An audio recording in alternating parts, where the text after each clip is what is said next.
सभी भक्तजनों को होली के पावन पर्व की शुभकामनाएं। माता रानी महादेव आपके जीवन में खुशियों के रंग यूं ही बनाए रखे, यही मेरी प्रार्थना है। आपसे भी अनुरोध है, कमेंट्स में आप भी प्रभु का नाम सुमिरन जरूर कीजिएगा। हर एक अवस्था में भगवान का नाम सुमिरन करने से भाग्य निश्चित रूप से खुल ही जाते हैं। आरंभ करते हैं आज का वीडियो। यह वीडियो आपके लिए बहुत खास रहेगा। होली के दिन कौन कौन से कार्य उपाय किए जाते हैं, यह सुंदर श्रेष्ठ जानकारी आपको बहुत अधिक सुख देगी, जीवन में निरोगी काया देगी, रोग कर्ज मुक्ति और जीवन के जो कार्य अटके हुए हैं वह भी कार्य बनाने वाले यह सुंदर वीडियो रहेगी। आरंभ करते हैं। जैसा आप जानते होंगे, इस बार 13 तारीख को आपको होली का दहन करना है। होली का पूर्णिमा भी है और भद्रा का भी साया हो रहा है।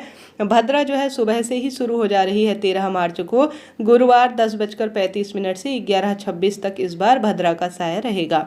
ऐसे में जो है भद्रा धरती पर व्याप्त है, अशुभ भद्रा है। ऐसी स्थिति में प्रदोष काल में भद्रा के दौरान जो है किसी भी अवस्था में होली का दहन नहीं होगा। तो होली का दहन का जो शुभ मुहूर्त इस बार है 13 मार्च 2025 की रात्रि 11:26 से 12:30 तक रहने वाला है। ठीक है, इस चीज़ को नोट करते हुए चलिएगा।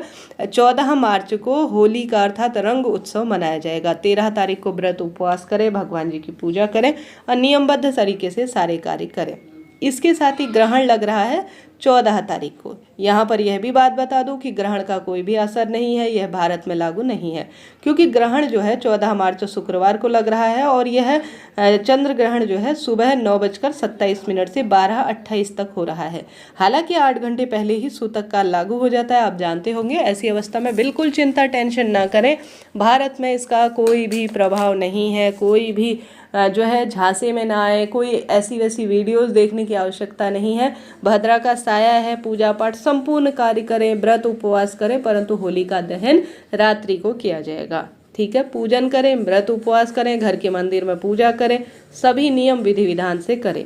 होली दिवाली की रात्रि बहुत चमत्कारी रात्रि होती है। कोई प्रश्न हो तो आप कमेंट्स में पूछिए, तुरंत आपको सवालों का जवाब मिलेगा। होली से संबंधित जो उपाय गुरुजी द्वारा बताए गए हैं, वेद शास्त्रों में कहे गए उपाय हैं, वह मैंने पहले ही 2-3 वीडियो प्रसारित करती हैं। एक में तो मैंने शुभ मुहूर्त वगैरह सारी जानकारी, कुल 2-3 वीडियो मैंने आपको दी है, कृपया उन्हें देखिएगा। गुरुजी देखिए कितने सालों से कथा कराते आ रहे हैं और कोई ना कोई जानकारी देते ही हैं बीच बीच में, तो वही जानकारी आपके लिए बहुत अधिक लाभदायक होती है, क्योंकि साल भर का यह त्यौहार है। होली दिवाली में उपाय किए ही जाते हैं जो कि लाभ देते ही हैं। तो आप सभी को कैसे व्रत उपवास करना है, अन्य वीडियो भी एक मैंने स्पेशल बनाया है, उसको आप देख लीजिएगा। अब आपके वीडियो में आप सुनिएगा कैसे आपको उपाय करना है। सबसे पहले आप सभी जानते होंगे इस दिन महत्वता है हल्दी की और होली की राख की। ठीक है, आप सभी को जैसे पूर्णिमा तिथि पर और उसके तीसरे दिन जो है यह कार्य करना है। आप जानते होंगे होलिका की भस्म का काफ़ी महत्व है, तो आपको होलिका की भस्म मिल जाती है तो उसका त्रिपुंड आपको बनाना है। होलिका का स्वास्तिक, होलिका त्रिपुंड कैसे बनाया जाता है, पूरा वीडियो ध्यान से सुनिएगा। यह उपाय आपको रोग मुक्त करेगा, शंका, पीड़ा, दुख, दरिद्रता और परिवार में जो कष्ट संकट चल रहे हैं उनका पूर्ण रूप से निदान करेगा। आप जानते होंगे बड़े बूढ़े हमेशा जो है होली का दहन करते हैं, जो अपने जीवन में सब निर्वाह कर चुके होंगे कार्य का। यह होली का पूजन जो है सर्वश्रेष्ठ माना जाता है। पूर्णमासी का व्रत किया जाता है और यह हिंदू धर्म का प्रत्येक क्षेत्र में मनाया जाने वाला सबसे बड़ा त्यौहार है। और इसमें जो होली का दहन होता है उसकी जो राख होती है वह सबसे शुद्ध और सबसे श्रेष्ठ मानी जाती है। यह नकारात्मक ऊर्जाओं का नाश करती है। होली की जो पूजा होती है उसमें कई वस्तु जो है प्रयोग में ली जाती है जो वातावरण को भी शुद्ध करती है, आप सब जानते होंगे। ऐसे में आप सभी को नकारात्मक ऊर्जाओं को, प्रभाव को दूर करने के लिए होली की थोड़ा राख लानी है। अब इसमें त्रिपुंड और स्वास्तिक वाला उपाय कैसे करना है, सबसे पहले यह जान लीजिए। सबसे पहले बात कर लेते हैं त्रिपुंड वाले उपाय की। देखिए, यह महादेव का सुंदर एक उपाय है जो कि आपके जीवन के सभी कष्ट मिटा देगा। आपको जो है होलिका की राख लेकर आनी है। लेकर आने के बाद उस राख में आप चाहे तो चंदन मिलाएं, चाहे तो आप उसमें विशेष तौर पर गंगा जल मिला सकते हैं। गंगा जल, चंदन, भस्म, यह महादेव की प्रिय वस्तु होती है। रोग मुक्ति के लिए महामृत्युंजय मंत्र का जाप करें। कुंदकेश्वर महादेव की जय कहें और श्री शिवाय नमस्तुभ्यम मंत्र का ज़्यादा से ज़्यादा जाप करें। इन सभी चीज़ों को अच्छी तरह से आपको घोल लेना है। चाहे तो यह मध्य रात्रि में आप कर सकते हैं, नहीं तो आप सभी होलिका दहन के दूसरे दिन भी कर सकते हैं, इच्छा आपकी है। उसके बाद आप सभी को सुंदर श्रेष्ठ भाव से सच्चे मन से जिस दिन आप पूर्णमासी का व्रत करेंगे, दोनों तिथियों में घर के दरवाजे पर, इन दिनों काफ़ी रोग दोष पनपते हैं, घर के दरवाजे पर हल्दी मिश्रित जल या रंग मिला हुआ जल आपको छिड़काव करना चाहिए, इससे परिवार में खुशियाँ आती हैं। इन दिनों घर पर नमक युक्त पोछा लगाएं, घर के दरवाजे पर दोनों तरफ दीपक लगाएं। इन दिनों नकारात्मक ऊर्जा बहुत प्रभावी होती है, इन कार्यों को करने से उसका प्रभाव कम होता है। तो होलिका की राख का आपको जो है, जैसे मैंने बताया, शिवलिंग पर जल चढ़ाएं अपने घर के मंदिर में, और उस पर जो है आप सभी एक दीपक लगा कर आए विधि विधान से, और जो भी आपके कार्य रहते हैं होलिका पूजन के वह आप करें और शिवलिंग की पूजा करें। उसके बाद आप सभी को होलिका दहन की जो आग है, भस्म है, उसमें जैसा मैंने बताया चंदन मिला सकते हैं आप सभी, इसमें जो है गंगाजल मिला सकते हैं, नहीं तो साधारण गंगाजल और भस्म को आप शिवलिंग पर समर्पित करें। ठीक है।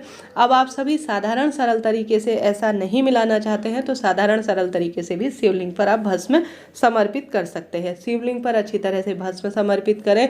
आप शिवलिंग पर त्रिपुंड जरूर बनाएं। देखिए, महादेव को जो सबसे अधिक प्रिय है वह शिवलिंग पर त्रिपुंड बनाना है और ओम की आकृति लिखना है। अब यह जब आप कार्य करें तो अपनी मन की कामना जरूर से कहें। अब शिवलिंग में चढ़ाया हुआ थोड़ा सा भस्म आपको, जो आपने त्रिपुंड बना रखा है, नेत्र बना रखे हैं, ओम की आकृति, त्रिशूल की आकृति बना रखी है, आपको उसे थोड़ा उठाकर घर ले आना है। ठीक है। शिवलिंग पर से सो भस्म चढ़ानी है। सबसे पहले देखिए, महादेव को चिता की भस्म, महादेव को अलौनी गोबरी की भस्म काफ़ी प्रिय है, और जो यह भस्म होती है, जो अग्नि होती है, वह अलौनी गोबरी बहुत अधिक मात्रा में चढ़ाई जाती है। कई सुंदर स्वरूप में शुद्ध वस्तु इसमें समर्पित की जाती है।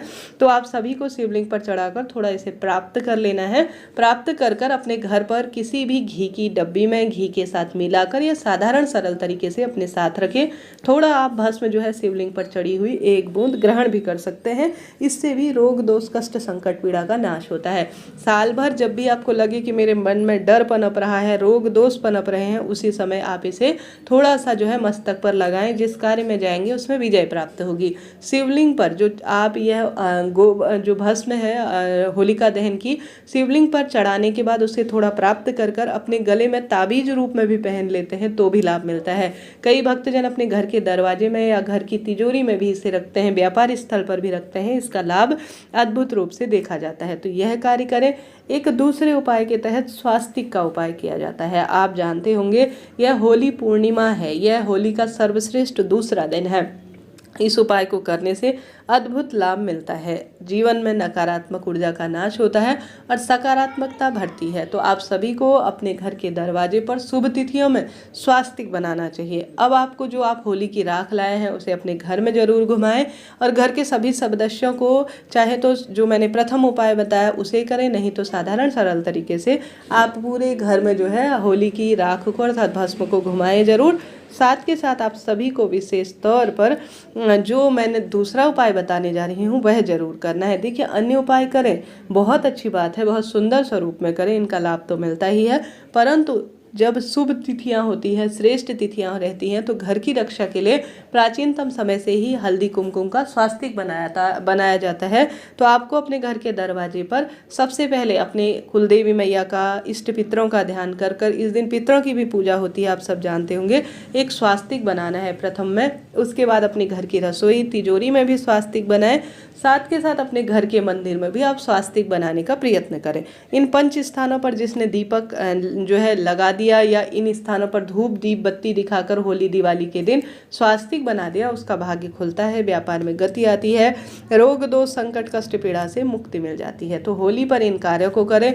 होली के इन 2 दिनों में, अन्य दिनों आप नहीं कर पाए हैं तो महादेव के साथ चंदन डालकर, जल का जो लोटा लेते हैं उसमें थोड़ा चंदन डालें और उससे जो है आप सभी को महादेव के साथ रंगों की होली जरूर खेलनी है। 15 तारीख को गुरुजी रंगों की होली जो है सीहोर धाम में खेलेंगे। आप तीनों दिन 13, 14, 15 तीनों दिनों जो है चंदन मिलाएं जल के लोटे में, अबीर गुलाल भी मिला सकते हैं और घर के शिवलिंग में या आप जो है महादेव के मंदिर में जो शिवलिंग है वहाँ पर अबीर गुलाल की होली सबसे पहले महादेव के साथ खेलें। यह सबसे सुंदर काम है, सबसे श्रेष्ठ काम है। अपने घर पर जो लड्डू गोपाल है, हनुमान जी महाराज है या जो भी आप देवी देवता को मानते हैं उन पर अबीर गुलाल समर्पित करें, घर पर छिड़काव करें। रंगों का उत्सव जो बार त्योहार होते हैं, बड़ी खुशियों के दिन होते हैं, इन दिनों में भाग्य की रेखाओं को प्रबल करने के लिए इन छोटे छोटे से कार्यों को जरूर करना चाहिए।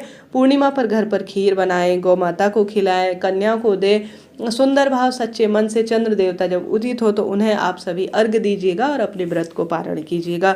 इस तरह से जानकारी थी। होली से संबंधित अन्य वीडियोस भी चैनल पर आ चुकी हैं, कृपया आप उन्हें देखिएगा, लाभ तो आपको मिलना ही है। इस तरह से यह जानकारी थी। साथ ही गुरुजी कहते हैं होली के दिन अगर आप रोग से प्रभावित हैं तो दोनों दिन आप शिवलिंग पर एक चावल का दाना, अबीर गुलाल और सफ़ेद पुष्प जरूर समर्पित करें। इससे भी अद्भुत लाभ देखे गए हैं।